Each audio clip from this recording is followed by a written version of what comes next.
Assalamualaikum warahmatullahi wabarakatuh. Halo semuanya, perkenalkan nama saya Widya Azhara Syawalin dengan NIM 23055520018. Saya merupakan mahasiswa program studi akuntansi pada Fakultas Ekonomika dan Bisnis di Universitas Trikubang, Unisbank Semarang. Pada kesempatan ini, saya ingin membagikan sedikit perjalanan dan kesan saya selama menempuh pendidikan.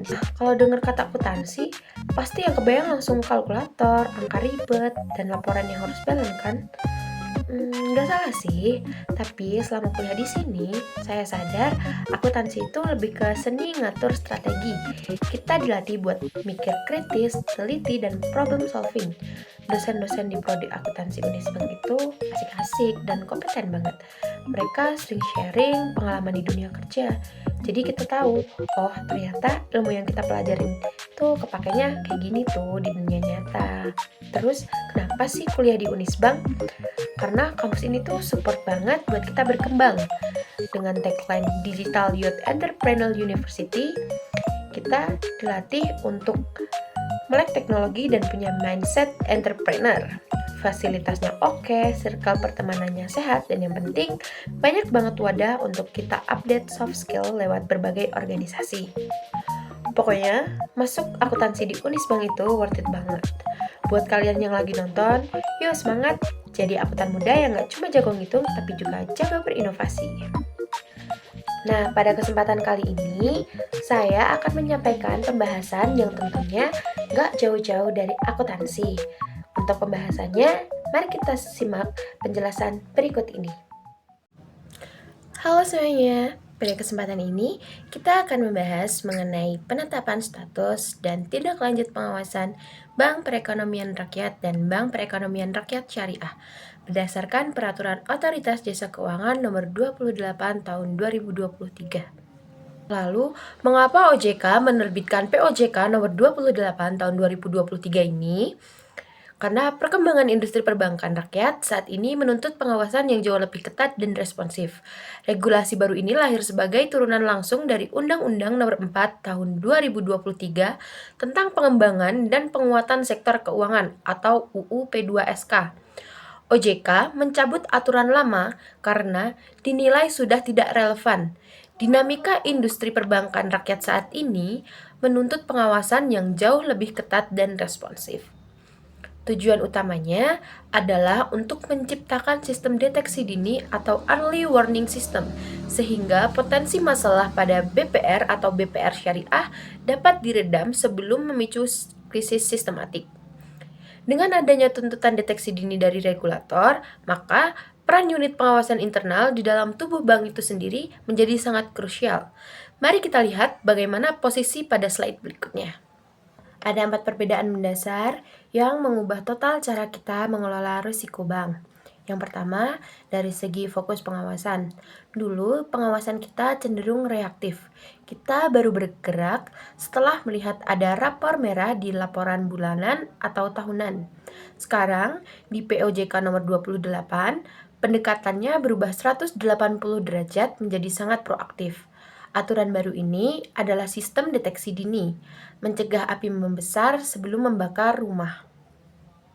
Yang kedua, penyederhanaan status bank.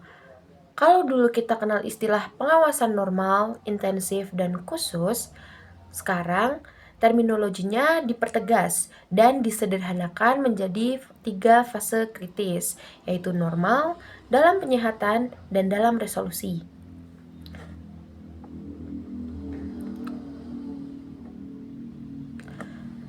Lalu yang ketiga, waktu penyihatan. Ini yang harus menjadi perhatian utama manajemen. Di aturan lama, jangka waktu penyihatan masih tergolong longgar dan fleksibel. Tapi ini aturan baru, batas waktunya dikunci mati, yaitu sangat ketat. Jika bank masuk status dalam penyihatan, bank hanya punya waktu maksimal 1 tahun untuk kembali sehat. Tidak ada kompromi. Lalu, yang keempat, peran LPS. Pada regulasi masa lalu, LPS ibarat pemadam kebakaran yang baru masuk di tahap akhir atau saat bank sudah mau dilikuidasi. Di POJK nomor 28 ini, LPS sudah dilibatkan sejak awal untuk bersinergi dengan OJK dan akan langsung mengambil alih kemudi begitu bank menyentuh dalam status dalam resolusi. Nah, dari tabel ini kita bisa melihat pesan kuat dari OJK, yaitu jangan tunggu bank sakit parah, mitigasi risikonya dari sekarang. Lalu, mengapa aturan ini menjadi semakin ketat? Melihat perbandingan tadi, regulasi ini tampak sangat agresif dan tanpa kompromi. Mengapa aturan ini dirancang seserius ini? Mari kita bedah anatomi kegagalannya yang sering terjadi pada BPR dengan fokus pada tata kelola atau good corporate governance.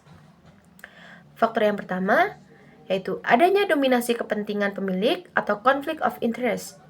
Berdasarkan data historis, banyak BPR yang hancur lebur bukan disebabkan oleh guncangan ekonomi makro, melainkan karena adanya intervensi yang terlalu dalam dan berlebihan dari pemegang saham pengendali ke dalam wilayah operasional sehari-hari bank.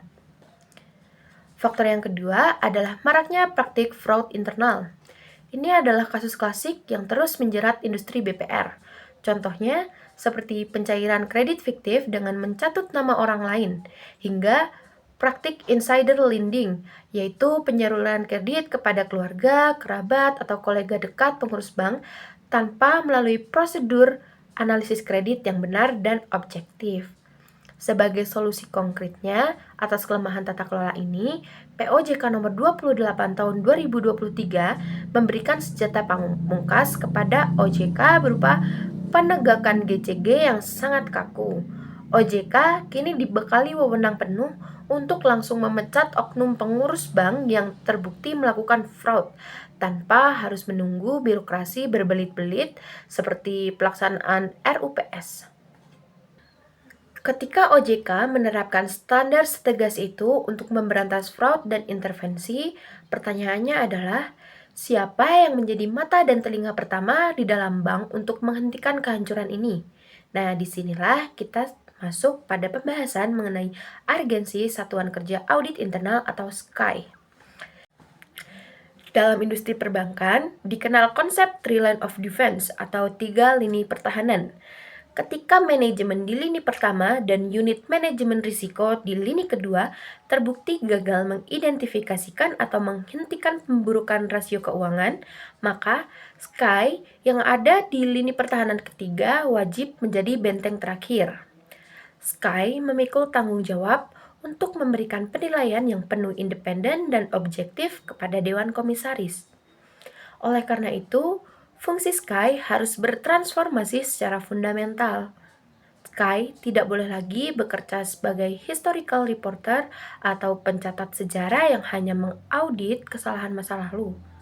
Sebaliknya, auditor internal harus berfungsi sebagai early warning system yang mampu memproyeksikan kapan bank akan jatuh ke status bermasalah.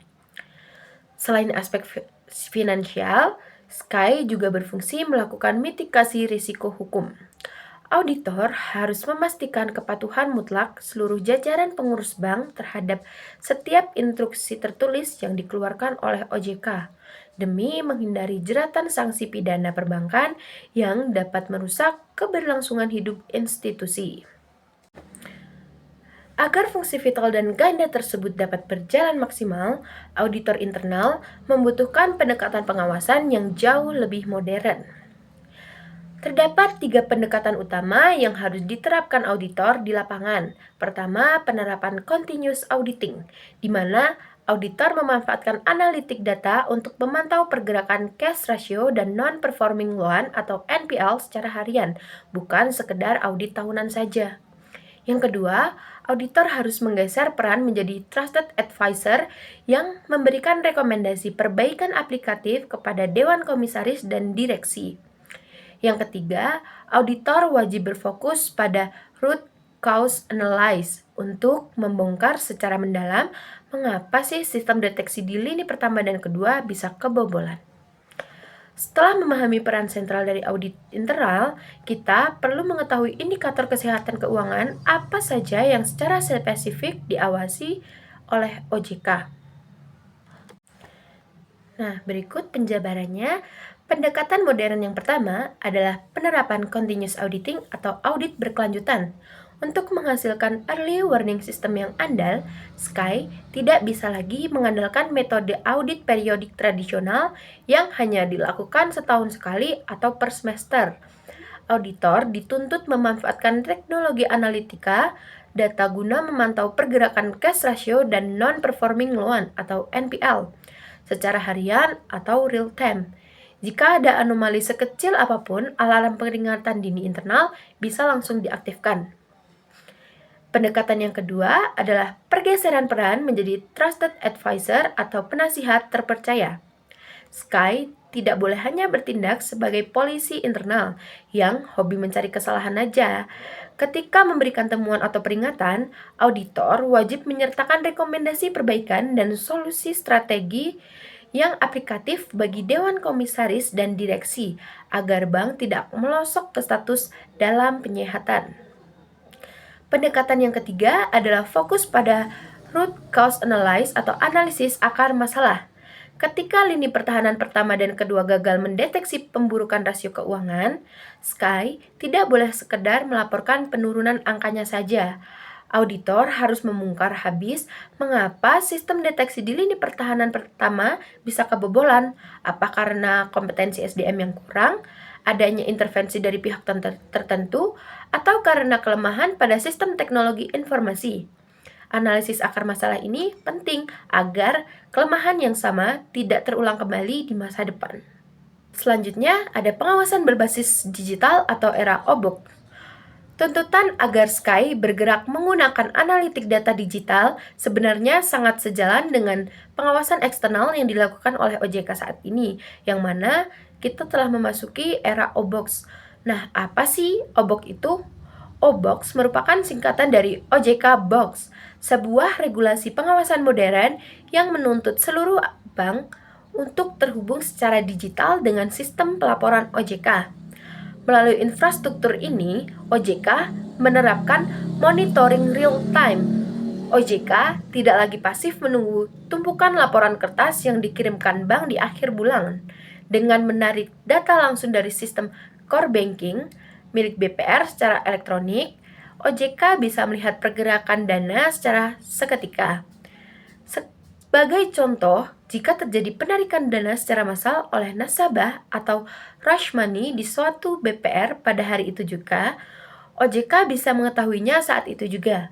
Tentu saja, sistem pengawasan digital ini membawa konsekuensi berat bagi BPR berupa tuntutan investasi IT.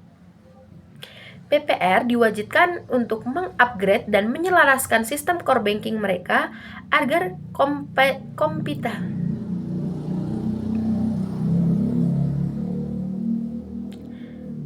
BPR diwajibkan untuk mengupgrade dan menyelaraskan sistem core banking mereka agar kompatibel dengan standar teknologi OJK. Proses digitalisasi ini membutuhkan belanja modal atau capital expenditure atau CapEx yang tidak sedikit, dan ini menjadi tantangan finansial tersendiri bagi BPR skala kecil. Melalui sistem pengawasan berkala dan tarikan data OBOK tersebut, apa saja parameter utama yang dijadikan tolak ukur oleh OJK untuk menilai kesehatan sebuah bank? OJK sangat menitik beratkan pengawasan pada dua indikator utama. Parameter pertama adalah kecukupan modal melalui rasio KPMM. Parameter yang kedua adalah ketahanan likuiditas melalui cash ratio. Selain itu, OJK juga menggunakan peringkat komposit atau PK yang berskala 1 sampai 5 untuk menilai tingkat kesehatan pada bank. Parameter pertama adalah kecukupan modal yang diukur melalui rasio kewajiban penyediaan modal minimum atau KPMM. KPMM merupakan rasio absolut yang membandingkan total modal inti yang dimiliki bank terhadap aset tertimbang menurut resiko atau ATMR. Indikator ini mencerminkan seberapa besar daya tahan dan kapasitas bank dalam menyerap potensi kerugian yang timbul akibat kredit bermasalah atau NPL. OJK sangat menitik beratkan pada KPMM karena jika rasio ini turun, itu adalah indikasi kuat bahwa modal bank mulai tergerus oleh kerugian operasional atau kegagalan debitur yang jika dibiarkan akan menghancurkan kelangsungan hidup pada bank. Parameter kedua adalah ketahanan likuiditas yang dipantau melalui cash ratio atau rasio kas, serta penilaian tingkat kesehatan bank atau TKS. Cash ratio membandingkan jumlah aset likuid yang siap pakai dengan total kewajiban lancar bank. Rasio ini sangat krusial untuk menentukan apakah bank mampu menghadapi penarikan dana massal atau rush money dari nasabah. Selain risiko kas, OJK juga menggunakan instrumen peringkat komposit dengan skala 1-5 untuk menentukan tingkat kesehatan bank, yang mana penilaian ini mencakup 4 faktor yang terintegrasi, yaitu profil risiko, tata kelola atau governance, rentabilitas atau kemampuan mencetak laba, serta permodalan itu sendiri. Nah, penjelasan untuk 4 faktor utama tersebut, yang pertama, profil risiko atau risk profile. Faktor pertama adalah profil risiko, yaitu penilaian risiko terhadap berbagai risiko yang dihadapi bank dalam menjalankan operasionalnya. Risiko tersebut meliputi risiko kredit, risiko likuiditas, risiko pasar, risiko operasional, risiko hukum, risiko kepatuhan, risiko reputasi, hingga risiko strategis. Makin baik bank mampu mengidentifikasi, mengukur, memantau, dan mengendalikan risiko-risiko tersebut, maka semakin baik pula profil risikonya. Faktor yang kedua adalah tata kelola atau good corporate governance. Penilaian ini melihat apakah bank telah menerapkan prinsip transparansi, akuntabilitas, tanggung jawab, independensi, dan kewajaran dalam pengelolaannya. Tata kelola yang baik memastikan bahwa setiap keputusan bisnis dilakukan secara profesional, sesuai regulasi, dan meminimalkan potensi penyimpangan. Lalu faktor yang ketiga adalah rentabilitas atau kemampuan bank menghasilkan laba. OJK melihat apakah bank mampu memperoleh keuntungan secara berkelanjutan melalui pengelolaan aset dan operasional yang efisien. Profitabilitas yang baik menunjukkan bahwa bank memiliki sumber pendapatan yang cukup untuk mendukung pertumbuhan usaha sekaligus memperkuat kondisi keuangannya.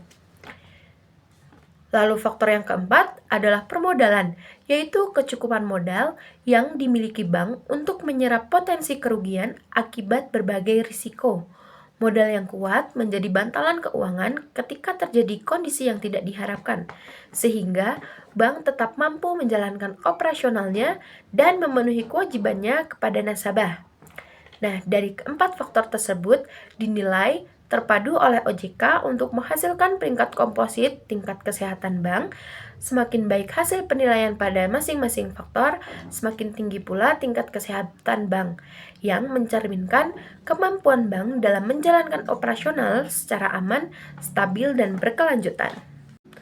Berdasarkan hasil penilaian parameter finansial inilah, OJK kemudian mengklasifikasikan status pengawasan sebuah bank ke dalam 3 tingkatan yang berbeda. Sesuai dengan pasal 2 pada POJK nomor 28 tahun 2023, pengawasan BPR dan BPR Syariah dibagi menjadi 3 tingkatan defensif yang mencerminkan tingkat keparahan kondisi bank tersebut. 3 status tersebut meliputi pengawasan normal, dalam penyihatan, dan dalam resolusi. Mari kita bedah karakteristik masing-masing status dimulai dari kondisi dasar yang paling aman. Nah, berdasarkan hasil penilaian atas parameter kecukupan modal dan ketahanan likuiditas yang kita bahas tadi, Pasal 2 POJK nomor 28 tahun 2023 membagi tingkat pengawasan menjadi 3 kategori defensif. 3 tingkatan defensif ini mencerminkan tingkat keparahan dari kondisi keuangan dan operasional bank, yaitu 1. Pengawasan normal, 2. Dalam penyihatan, yang ketiga dalam resolusi.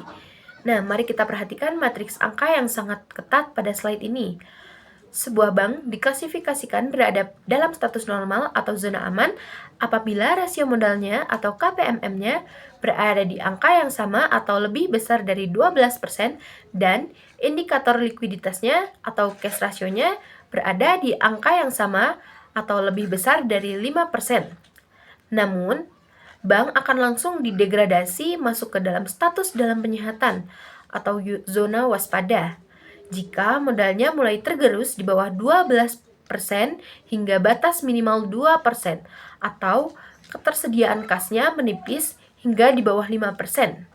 Dan tingkat paling fatal adalah status dalam resolusi atau zona kritis, di mana permodalan sudah hancur hingga kurang dari 2% atau nilai rata-rata cash ratio selama 3 bulan terakhir sudah kering dan menyentuh angka sama dengan atau kurang dari 1%.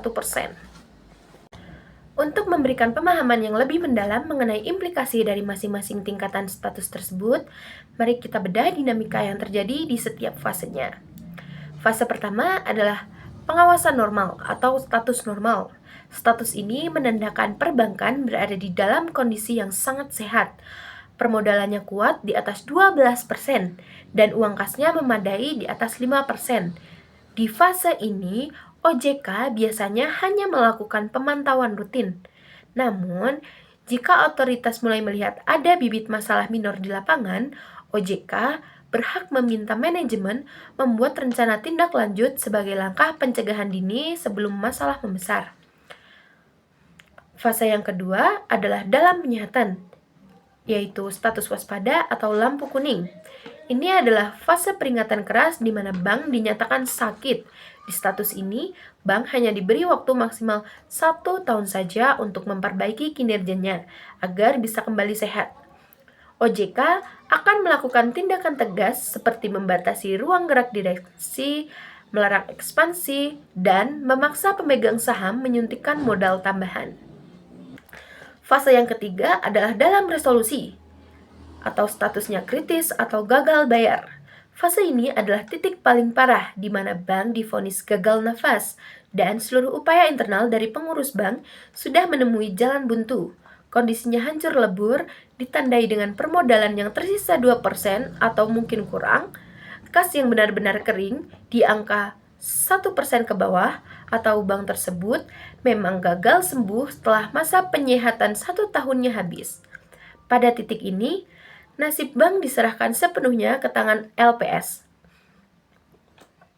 Kalau LPS pada akhirnya menyerah dan memutuskan bank itu tidak layak diselamatkan, OJK akan langsung mencabut izin usaha bank tersebut untuk ditutup secara paksa.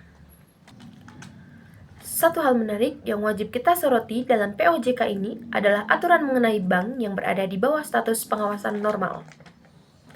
Aturan baru ini menegaskan bahwa meskipun sebuah BPR atau BPR syariah berada dalam kondisi ideal dan memenuhi seluruh standar rasio keuangan regulasi, mereka tetap tidak bisa bersantai. OJK memiliki kewenangan penuh untuk meminta bank menyusun rencana tindak atau action plan apabila ditemukan indikasi awal kesulitan keuangan atau kelemahan tata kelola di lapangan. Ketika OJK mengeluarkan perintah ini, aspek ketepatan waktu menjadi sangat krusial. Manajemen bank diberikan tenggat waktu yang sangat sempit, yaitu 14 hari kerja sejak perintah diterima, untuk merumuskan dan menyampaikan dokumen strategi perbaikannya kepada OJK. Tidak berhenti di situ saja. Setelah rencana tindakan tersebut disetujui, manajemen bank wajib melaporkan realisasi eksekusi perbaikannya di lapangan secara berkala kepada OJK, paling lambat 10 hari kerja setelah pelaksanaan tindakan dilakukan. Aturan ini memastikan pengawasan berjalan sangat disiplin sejak dini. Nah, lalu apa konsekuensinya jika keuangan terus merosot dan bank mulai memasuki fase krisis? Bank akan didegradasi ke status lampu kuning. Apabila bank gagal mempertahankan kinerja di status normal dan kondisi keuangannya merosot melewati ambang batas krisis menengah, maka sesuai pasal 5, statusnya akan didegradasi menjadi dalam penyehatan. Status pengawasan bank akan langsung diturunkan ke tingkat dalam penyihatan jika menyentuh salah satu dari 3 batas berikut. Yang pertama, bank mendapat evaluasi tingkat kesehatan dengan predikat peringkat komposit atau PK dengan skala 5 selama 2 periode penilaian berturut-turut. Yang kedua, nilai rata-rata cash ratio selama 3 bulan terakhir berada di bawah ambang minimal 5%. Yang ketiga, rasio permodalan atau KPMM bank anjlok hingga berada di bawah angka minimal 12%. Berdasarkan ketentuan, masa penyihatan bank ini ditetapkan oleh OJK untuk jangka waktu paling lama 1 tahun. Selama periode kritis ini, bank dikenakan sanksi pembatasan ketat dan dilarang keras melakukan transaksi apapun yang dapat menurunkan nilai aset secara material. Bank baru diizinkan keluar dari status penyihatan dan kembali ke status normal apabila manajemen berhasil membuktikan pemulihan kinerja, yaitu mendongkrak tingkat kesehatan minimal ke peringkat komposit skala 4, mengembalikan rata-rata cash ratio menjadi minimal 5, dan menaikkan kembali rasio KPMM menembus batas aman yaitu 12%. Apabila batas waktu 1 tahun tersebut terlewati tanpa ada perbaikan atau kondisi keuangan bank memburuk secara drastis, maka bank akan masuk ke titik nadir. Kita sudah melihat betapa ketatnya aturan baru ini, terutama mengenai batas waktu maksimal 1 tahun untuk fase penyihatan. Pertanyaannya, ketika sebuah BPR resmi ditetapkan masuk ke dalam status dalam penyihatan, apa saja sih langkah darurat yang harus segera diambil? Nah, mari kita bahas aturan main dan tindakan konkretnya yang wajib dieksekusi oleh pihak manajemen maupun pemegang saham. Ketika status dalam penyihatan diketok, BPR ibaratnya masuk ke ruang ICU. Ada 4 tindakan tegas yang akan langsung diterapkan. Yang pertama, menyusun rencana tindak atau action plan. Direksi langsung berpacu dengan waktu. Mereka tidak boleh lagi santai karena paling lambat 1 bulan sejak status tersebut ditetapkan. Direksi wajib menyodorkan dokumen rencana perbaikan yang sangat detail dan konkret kepada OJK. Dokumen ini menjadi peta jalan bagaimana bank akan kembali sehat. Yang keempat, restrukturisasi pengurus bank. Jika OJK melihat bahwa kapal ini karam karena nahkodanya yang tidak kompeten, OJK tidak akan ragu untuk bertindak. OJK berhak meminta bank untuk merombak susunan pengurus. Anggota direksi atau dewan komisaris yang dinilai gagal mengawal manajemen risiko dan menyebabkan bank jatuh sakit bisa diminta untuk segera diganti dengan figur yang lebih capable. Intinya, fase dalam penyihatan ini adalah masa pembuktian komitmen dari direksi dan pemegang saham untuk menyelamatkan bank sebelum OJK menyerahkannya kepada LPS. Kedua, pembatasan ekspansi secara ketat. Selama di ruang ICU, bank harus ngerem total pengeluarannya. BPR dilarang keras untuk pamer atau buang-buang uang, seperti membuka cabang baru, ekspansi jaringan kantor, atau meluncurkan produk-produk baru yang menyedot modal. Fokus bank 100% dialihkan pada efisiensi dan perbaikan kualitas aset. Ketiga, penyotoran dana ke escrow account. Ini adalah pesan tegas bagi para pemilik bank. OJK dapat memaksa pemegang saham pengendali untuk segera membuktikan komitmennya, bukan cuma di atas kertas. Pemegang saham pengendali akan diminta menyetorkan dana segar ke dalam rekening titipan atau escrow account sebagai jaminan penambahan modal. Jika kondisi bank merosot secara ekstrim ke titik nadir keberlangsungan usaha, maka berdasarkan pasal 11, bank akan dijatuhi status dalam resolusi. Status pengawasan dalam resolusi ini merupakan keputusan fatal yang dijatuhkan apabila kondisi permodalan dan likuiditas bank hancur secara drastis, bahkan sebelum masa penyihatan 1 tahun berakhir. Kriteria mutlak status resolusi ini meliputi 4 hal. Pertama, rasio kecukupan modal atau KPMM bank merosot secara ekstrim hingga kurang dari atau sama dengan 2%. Kedua, kondisi likuiditas hancur lebur di mana cash ratio rata-rata selama 3 bulan terakhir kering hingga menyentuh angka 1% atau kurang. Ketiga, hingga batas akhir masa penyihatan 1 tahun selesai, bank gagal memenuhi kewajiban untuk menaikkan KPMM ke 12% dan cash ratio ke 5%. Keempat, bank mengalami kondisi gagal bayar terhadap dana talangan likuiditas yang sebelumnya telah dikucurkan oleh lembaga penjamin simpanan atau LPS. Di kondisi ini, palu vonis dijatuhkan. OJK secara resmi menyerahkan nasib bank ini kepada LPS.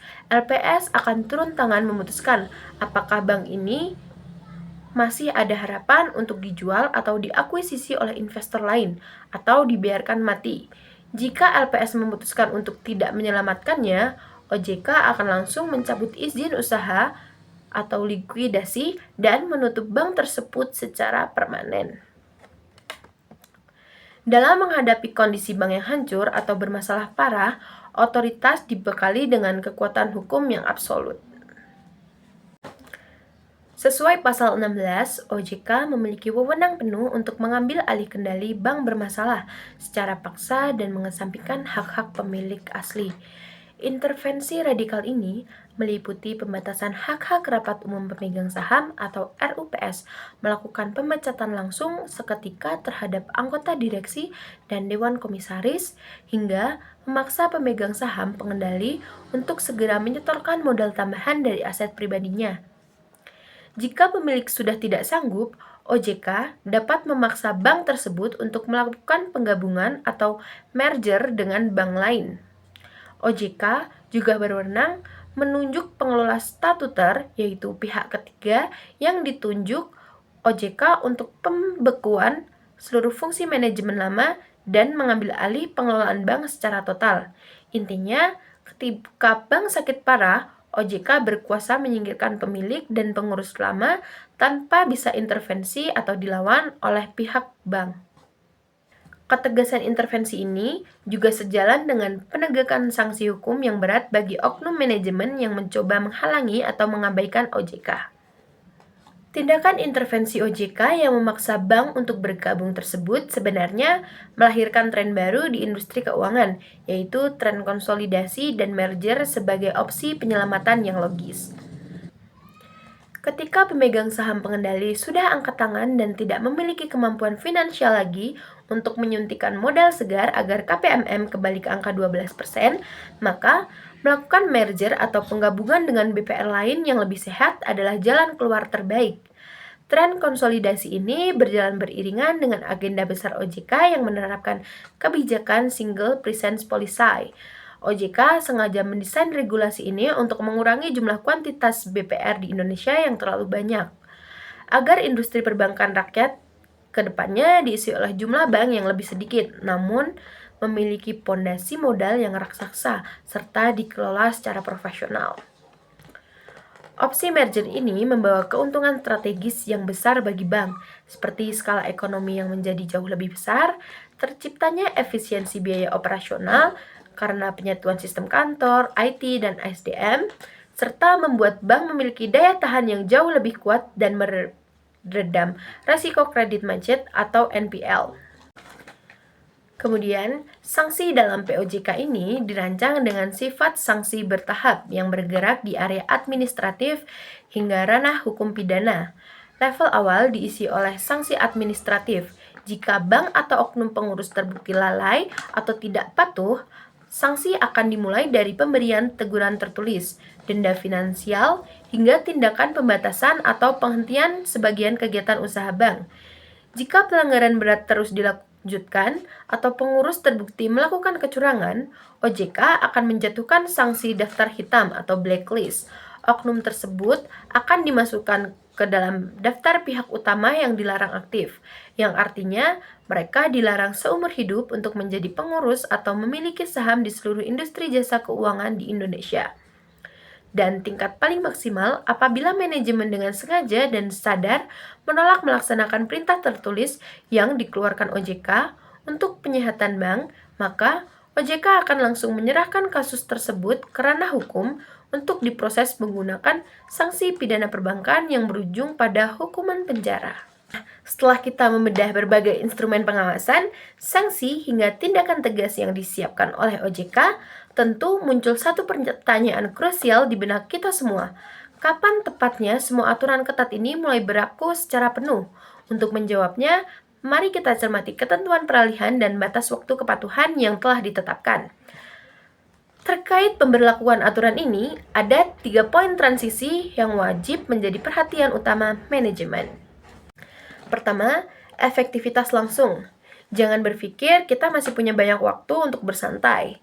Sejak POJK ini resmi diundangkan pada akhir 2023 lalu, aturan main mengenai penetapan status pengawasan bank dan prosedur penyerahan ke LPS langsung berlaku seketika saat itu juga. Tidak ada masa tunda untuk urusan status kesehatan bank. Yang kedua, transisi rencana tindak bagi bank yang sedang diawasi. Bagaimana dengan BPR yang saat ini terbit kebetulan sedang berstatus dalam pengawasan intensif? Berdasarkan aturan lama, mereka secara otomatis langsung dikonversi atau diubah statusnya menjadi dalam penyihatan. Batas waktu perbaikannya pun tidak diriset dari nol, melainkan menyesuaikan sisa waktu dari aturan sebelumnya. Ketiga, masa transaksi kewajiban pelaporan SKY. Kabar baiknya, OJK masih memberikan sedikit kelonggaran untuk urusan teknis, mengingat format pelaporan audit internal yang baru menuntut pemantauan data secara harian. OJK memberikan masa transisi. Hal ini bertujuan agar BPR memiliki waktu yang cukup untuk melakukan upgrade dan menyesuaikan sistem core banking mereka dengan standar pelaporan OJK yang baru yang telah disesuaikan. Setelah memahami ekspektasi dan standar ideal yang ditetapkan oleh OJK melalui regulasi terbaru ini, kita perlu melihat sisi praktisnya. Membaca aturan di atas kertas tentu berbeda dengan mengeksekusinya langsung. Faktanya, seringkali terdapat jarak antara ketatnya tuntutan regulasi dengan kapasitas real bank saat ini. Oleh karena itu, mari kita bedah bersama apa saja tantangan nyata yang langsung dihadapi oleh BPR dan BPR Syariah di lapangan dalam mengimplementasikan aturan ini. Yang pertama, ada keterbatasan infrastruktur TI. Aturan ini menuntun pemantauan cash ratio dan non-performing loan atau NPL secara harian. Namun faktanya, banyak BPR di daerah yang sistem core bankingnya belum sepenuhnya terotomatisasi, sehingga berdampak pada pembebanan operasional harian. Yang kedua, ada kesenjangan kapasitas SDM. Mengubah pola pikir SKY dari auditor tradisional, yaitu mencari kesalahan saja, menjadi katalisator proaktif, yaitu mencegah risiko, membutuhkan pelatihan besar-besaran yang memakan biaya. Yang ketiga, tekanan pemenuhan modal atau KPMM 12%. Pasca pandemi, banyak BPR yang masih berjuang memperbaiki kualitas kreditnya. Tuntutan mempertahankan modal minimal 12% agar berstatus normal memaksa pemegang saham pengendali untuk terus menyuntikkan dana segar di tengah kondisi ekonomi yang menantang. Meskipun sanksi dan pengawasan berjalan ketat, OJK tidak bekerja sendirian dalam upaya menjaga stabilitas industri. Mereka berkolaborasi secara strategis. Pada bagian ini, kita melihat bagaimana OJK dan LPS bekerja sama membangun jaring pengamanan keuangan untuk menyelamatkan bank yang sedang krisis. BPR yang berada dalam status dalam penyihatan kini memiliki hak untuk memohon suntikan dana darurat atau penempatan dana dari LPS agar likuiditasnya tidak kering. Selain itu, khusus untuk BPR yang sudah menjadi perusahaan publik atau TBK, regulator memberikan karpet merah berupa pengecualian hukum dari aturan pasar modal yang berbelit-belit. Tujuannya jelas, agar proses masuknya modal dan dana segar dari investor bisa berjalan sangat cepat tanpa terhambat birokrasi. Nah, seperti yang kita lihat pada layar, pada slide sebelumnya kita sudah membahas betapa besarnya karpet merah dan dukungan darurat yang disiapkan agar sebuah bank bisa selamat. Namun, regulasi tentu harus realistis. Pertanyaannya, bagaimana jika semua suntikan dana dan kelonggaran aturan tetap gagal menyehatkan bank? Di sini kita masuk ke fase akhir, yaitu status dalam resolusi. Pada titik kritis ini, OJK tidak bisa bekerja sendirian. Kehadiran LPS menjadi sangat mutlak karena dua alasan utama berikut. Yang pertama, adanya kejelasan transisi wewenang. POJK ini mempertegas garis batas kapan OJK harus angkat tangan. Ketika bank masuk status resolusi, OJK akan bergeser fokusnya untuk menindak dan memberikan sanksi kepada pengurus bank. Di saat yang bersamaan, LPS langsung turun gelanggang mengambil alih bank tersebut. Tujuannya satu, segera mengamankan dana nasabah. Kecepatan transisi ini sangat krusial untuk mencegah terjadinya kepanikan massal atau bank run, yaitu penarikan dana besar-besaran oleh nasabah. Yang kedua, untuk mencegah efek domino.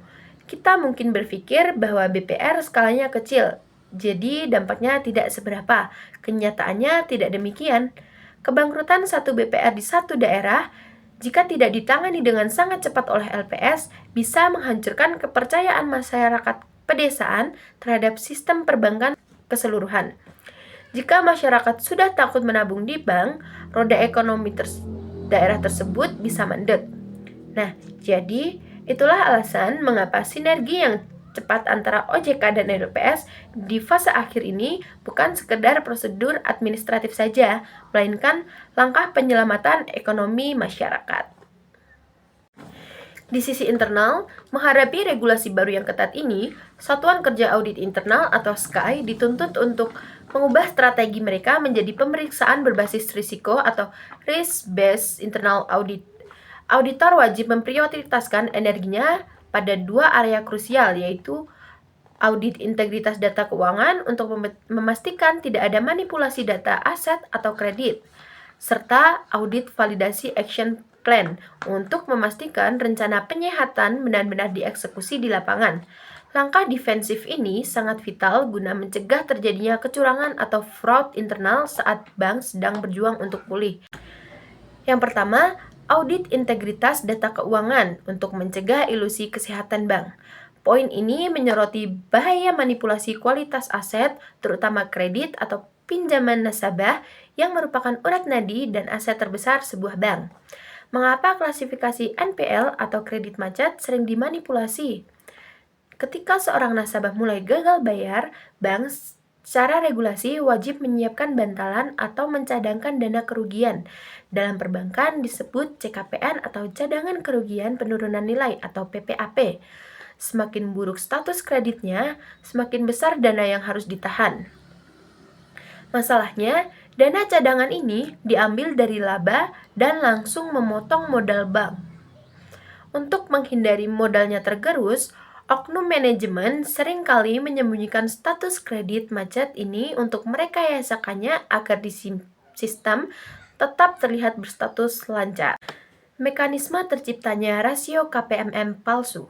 Jika kredit macet disembunyikan, bank merasa tidak perlu memotong modalnya untuk pencadangan kerugian. Hasilnya, rasio kecukupan modal atau KPMM di laporan keuangan terlihat tinggi, sehat, dan memenuhi batas aman OJK, yaitu di atas 12%. Padahal, kenyataannya bank tersebut sedang berdarah-darah karena uang kasnya tidak kembali. Ini bisa jadi bom waktu. Tindakan detail audit internal atau SKAI.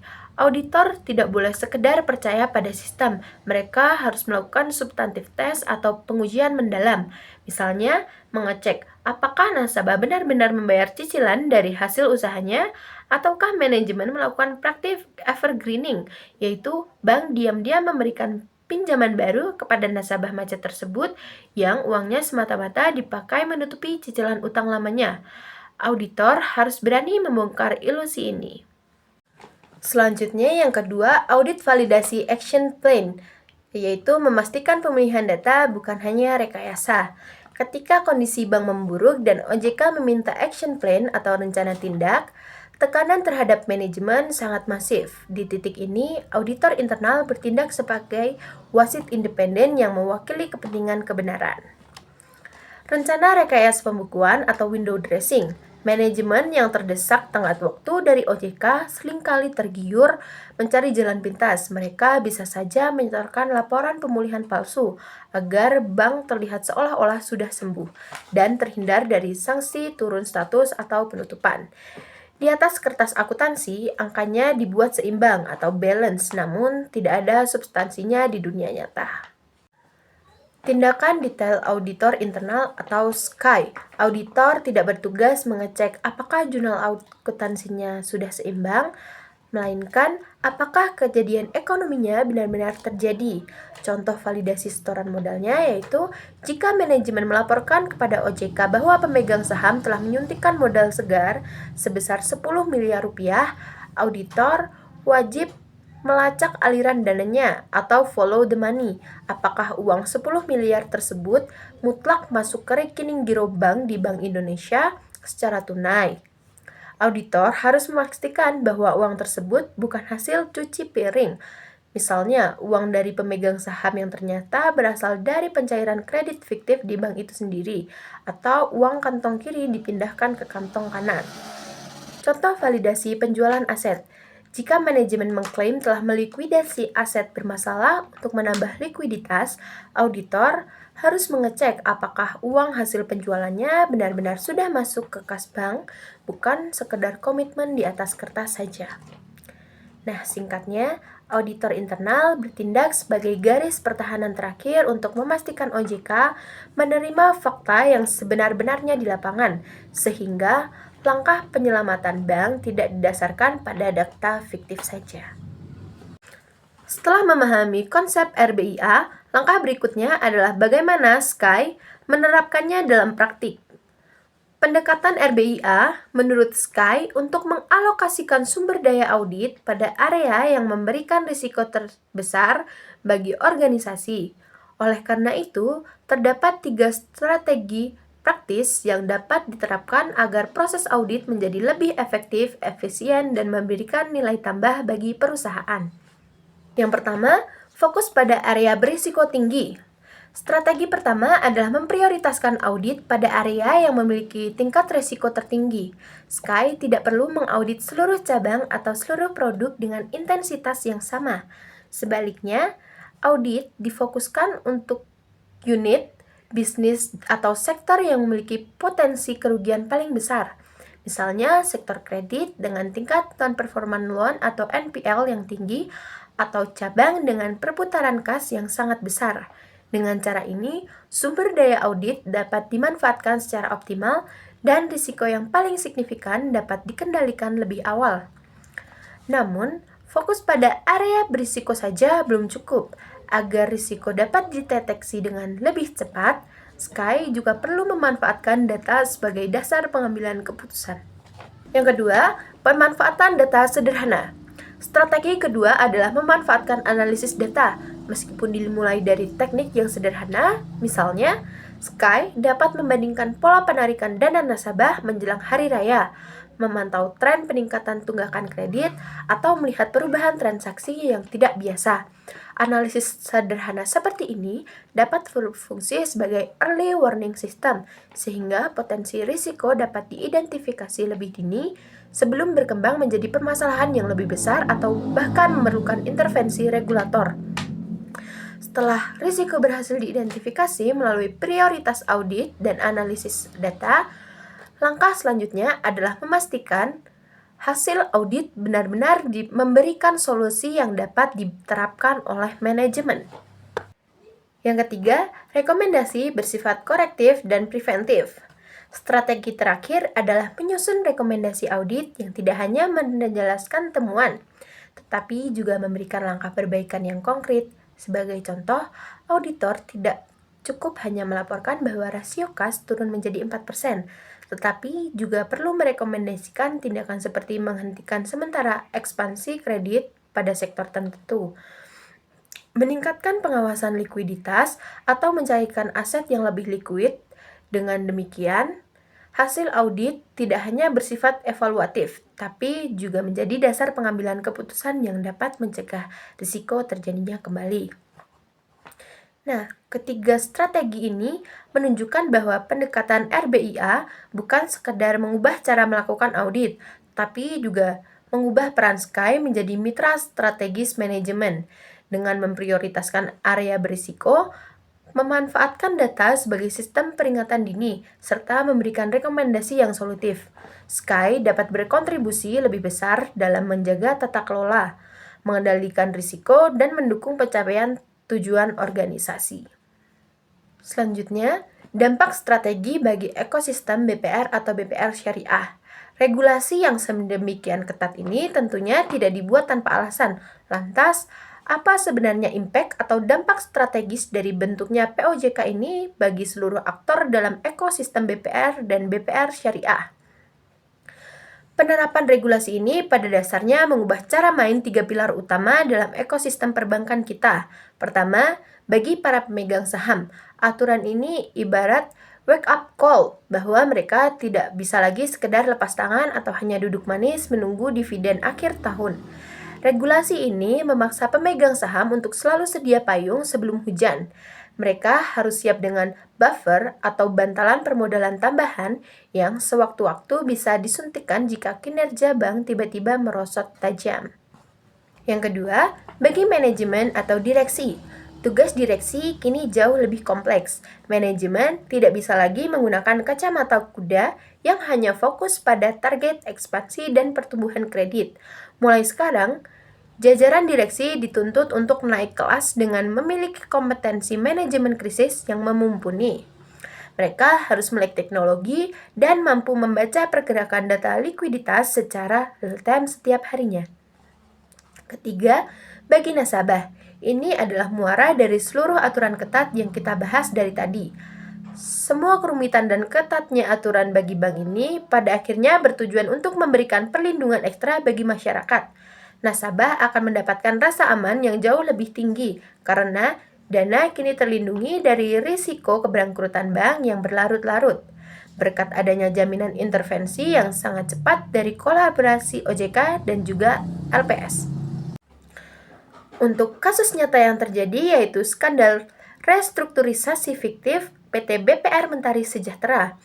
Hal yang melatar belakangi hal ini terjadi karena PT BPR Mentari Sejahtera sedang mengalami tekanan berat akibat banyak nasabah UMKM yang gagal bayar. Akibatnya, rasio kredit macet atau NPL meroket tajam dan mulai mengerus modal bank.